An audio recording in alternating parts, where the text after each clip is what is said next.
थलपती विजय आणि आता तामिळनाडूच्या राजकारणात एक जबरदस्त ताकद म्हणून उदयास आलेलं नाव। पण या संपूर्ण राजकीय भूकंपामागे फक्त रणनीती, जनसमर्थन आणि स्टार पॉवर आहे का, की एक अतूट भक्ती? निवडणुकीच्या काही दिवस आधी थलपती विजय महाराष्ट्रात आले होते। कुठलाही गाजावाजा नाही ना कुठली मोठी घोषणा। विजय यांनी थेट शिर्डी गाठली। एवढा मोठा सुपरस्टार तरी कुठलाही बडेजावपणा न करता साईंच्या चरणी नतमस्तक झालेला दिसला। थलपती विजय तामिळनाडू चित्रपटसृष्टीतील सुपरस्टार, लाखोंच्या मनावर राज्य करणारा अभिनेता आणि आता तामिळनाडूच्या राजकारणात एक जबरदस्त ताकद म्हणून उदयास आलेलं नाव। पहिल्याच प्रयत्नात तमिलगा वेत्री कझगम पक्षाला मिळालेलं अभूतपूर्व यश, डीएमके आणि एआयडीएमके सारख्या बलाढ्य पक्षांना दिलेली टक्कर आणि सत्तेच्या समीकरणात झालेला मोठा बदल, या सगळ्यामुळे विजय सध्या चर्चेच्या केंद्रस्थानी आहेत। पण या संपूर्ण राजकीय भूकंपामागे फक्त रणनीती, जनसमर्थन आणि स्टार पॉवर आहे का, की एक अतूट भक्ती, गुरुचा आशीर्वाद आणि महाराष्ट्र कनेक्शन?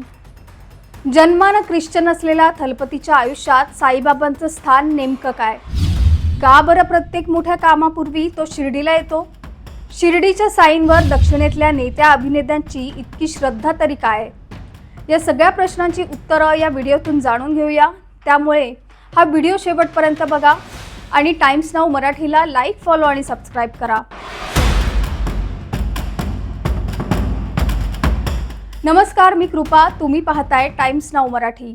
थलपती विजय यांनी तमिळ चित्रपटसृष्टीसोबतच आता राजकारणात दमदार एंट्री घेतली आहे। तामिळनाडूच्या निवडणुकीत मिळालेल्या अभूतपूर्व विजयानंतर थलपती विजय सध्या चर्चेच्या केंद्रस्थानी आहेत। राज्यातले शक्तिशाली पक्ष डीएमके आणि एआयडीएमके यांना विजय यांनी पराभवाची धूळ चारली आहे। त्यांच्या टीव्हीके म्हणजेच तमिलगा वेत्री कझगम या पक्षाने निवडणुकीत मोठी आघाडी घेतली आहे। त्यामुळे सगळ्यांचं लक्ष विजय यांच्याकडे लागलंय। पण त्यांना मिळालेल्या या यशात महाराष्ट्राचा सुद्धा मोठा वाटा आहे। यातूनच थलपती विजय यांचं महाराष्ट्र कनेक्शन समोर आलंय। निवडणुकीच्या काही दिवस आधी थलपती विजय महाराष्ट्रात आले होते। कुठलाही गाजावाजा नाही ना कुठली मोठी घोषणा। विजय यांनी थेट शिर्डी गाठली। कुटुंबासोबत विजय यांनी साईबाबांचं दर्शन घेतलं। यावेळी विजय साईबाबांच्या समाधीसमोर लीन झालेले पाहायला मिळाले। एवढा मोठा सुपरस्टार तरी कुठलाही बडेजावपणा न करता साईंच्या चरणी नतमस्तक झालेला दिसला। मंदिर परिसरात वावरताना या सुपरस्टारच्या साधेपणाची झलक चाहत्यांसाठी एक वेगळीच पर्वणी होती। तामिळनाडू विधानसभा निवडणुकीच्या पार्श्वभूमीवर विजयांनी शिर्डीतल्या साई मंदिरात येऊन दर्शन घेतलं। आपल्या विजयासाठी त्यांनी साईंचरणी साकडं घातलं। एकीकडे तामिळनाडूत राजकीय वातावरण तापलेलं असताना विजयांनी शिर्डीत साईबाबांच्या घेतलेल्या दर्शनाची चांगलीच चर्चा रंगली। या भेटीदरम्यान थलपती विजय यांची आध्यात्मिक झलक पाहायला मिळाली। शिर्डीत विजय पोहोचल्याची बातमी वाऱ्यासारखी पसरली।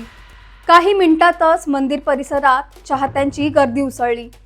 लोकांना त्यांची एक झलक पाहायची होती। सुरक्षेच्या कडेकोट व्यवस्थेत त्यांनी दर्शन घेतलं, पण चेहऱ्यावर शांतता होती।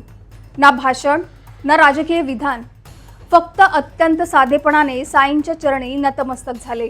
विजय यांच्या शिर्डी भेटीनंतर काही दिवसातच त्यांच्या टीव्हीके पक्षाने निवडणुकीत जोरदार मुसंडी मारली। तामिळनाडू विधानसभा निवडणुकीत थलपती विजय यांच्या तामिळगा वेत्री कझगम पक्षाने ऐतिहासिक कामगिरी केली आहे आणि 234 पैकी 108 जागांवर विजय मिळवलाय। टीव्हीकेने पहिल्याच प्रयत्नात बहुमताच्या जवळ पोहोचून डीएमके आणि एआयडीएमके या प्रस्थापित पक्षांना मागे टाकलंय। थलपती विजय यांच्या टीव्हीके पक्षाने तामिळनाडूच्या राजकारणात मोठा बदल घडवून आणणारा पक्ष ठरलाय। त्यामुळे आता विजय यांना मिळालेलं हे यश आणि निवडणुकीआधी शिर्डीत घेतलेल्या दर्शनाचा संबंध लावून जोरदार चर्चा रंगलायत। विजय यांच्या या घवघवीत यशामागे शिर्डीच्या साईंचे आशीर्वाद असल्याची चर्चा आहे। थलपती विजय यांनी आपल्या राजकीय वाटचालीची दिशा स्पष्ट करताना डॉक्टर बाबासाहेब आंबेडकर यांच्या विचारांना केंद्रस्थानी ठेवलंय।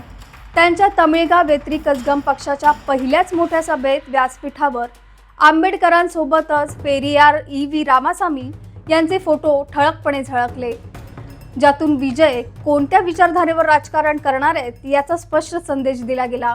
समता, सामाजिक न्याय आणि अनुसूचित समाजाच्या सक्षमीकरणावर भर देणारी ही भूमिका विजय यांची राजकारणात वेगळी ओळख निर्माण करताना दिसते. इतकंच नाही तर आंबेडकर जयंतीनिमित्त त्यांना सोशल मीडियावर बाबासाहेब आंबेडकरांना अभिवादन करत त्यांना देशाचे बाप असं संबोधलंय, ज्यामुळे त्यांच्या विचारांबद्दल आदर आणि बांधिलकी अधिक स्पष्टपणे समोर आली आहे. विजय यांच्या वैयक्तिक आयुष्याकडे पाहिलं तर एक वेगळीच गोष्ट समोर येते. थलपती नाव असलेले विजय यांचा जन्म एका ख्रिश्चन कुटुंबात झालाय. त्यांचे वडील S.A. चंद्रशेखर हे ख्रिश्चन आहेत, तर त्यांची आई शोभा चंद्रशेखर या हिंदू आहेत, तर त्यांची पहिली पत्नी संगीता या देखील हिंदू धर्मीय आहेत. जन्माने ख्रिश्चन, घरात हिंदू संस्कार आणि आयुष्यात विविध धर्मांचा प्रभाव. विजय यांनी नेहमीच सर्व धर्मांचा सन्मान करण्याची भूमिका घेतली आहे. मंदिर, चर्च आणि दर्गा विजय अगदी सर्व ठिकाणी श्रद्धेने जातात. त्यांच्या मते धर्मापेक्षा माणुसकी आणि विश्वास महत्त्वाचा आहे आणि कदाचित हीच भूमिका त्यांच्या राजकारणातही दिसून येते, जिथे ते धर्माच्या पलीकडे जाऊन लोकांच्या प्रश्नावर बोलताना दिसतात. तामिळनाडूच्या निवडणुकीत मिळालेलं त्यांचं यशही याच गोष्टीचं उदाहरण आहे. पहिल्याच प्रयत्नात 108 जागा जिंकणं, बहुमताच्या जवळ पोहोचणं आणि राज्यातील पारंपरिक राजकारणाला धक्का देणं हे काही साधं काम नाही आहे. यामागे त्यांची प्रतिमा, लोकांशी असलेला संपर्क आणि एक वेगळा राजकीय दृष्टिकोन स्पष्ट दिसतो. विजय यांनी स्वतःची ओळख एका विशिष्ट धर्मापुरती मर्यादित ठेवली नाही, तर त्यांनी सर्वसमावेशक भूमिका घेतली आणि कदाचित यामुळेच विविध समाज घटकांचा त्यांना पाठिंबा मिळाला. आता इथेच हा संपूर्ण मुद्दा अधिक रंजक होतो. एकीकडे शिर्डीत जाऊन साईबाबांचा आशीर्वाद घेणारा श्रद्धाळू नेता आणि दुसरीकडे आंबेडकर, पेरियार यांच्या विचारांवर आधारित सामाजिक न्यायाची भूमिका मांडणारा राजकारणी. श्रद्धा आणि विचारधारा, अध्यात्म आणि सामाजिक बदल या दोन्ही गोष्टी एकत्र आणणारा हा नेता आहे. कारण भारतात राजकारण आणि धर्म यांचा संबंध नवा नाही आहे. अनेक नेते महत्त्वाच्या क्षणी धार्मिक स्थळांना भेट देतात, पण विजय यांची खासियत म्हणजे त्यांची श्रद्धा आणि सामाजिक विचार या दोन्ही गोष्टींमध्ये संतुलन ठेवण्याचा प्रयत्न केला आहे. ते ना फक्त धार्मिक प्रतिमा निर्माण करतायत, ना केवळ विचारधारात्मक राजकारण, तर दोन्हीचा एक वेगळा संगम घडवताना दिसत आहेत. एकीकडे शिर्डीत जाऊन साईबाबांच्या चरणी नतमस्तक होणारा नेता, तर दुसरीकडे डॉक्टर आंबेडकर यांच्या विचारांवर आधारलेली स्पष्ट सामाजिक भूमिका. थलपती विजय यांची ही दुहेरी ओळख सध्या सगळ्यांचं लक्ष वेधून घेते. श्रद्धा आणि विचारधारा, अध्यात्म आणि सामाजिक न्याय या दोन्ही टोकांना एकत्र जोडत विजय यांनी आपली राजकीय वाटचाल वेगळ्या पद्धतीने मांडली आहे. तुमचं मत काय? थलपती विजय यांच्या यशामागे तुम्हाला काय जास्त महत्त्वाचं वाटतं? श्रद्धा की विचारधारा? धन्यवाद.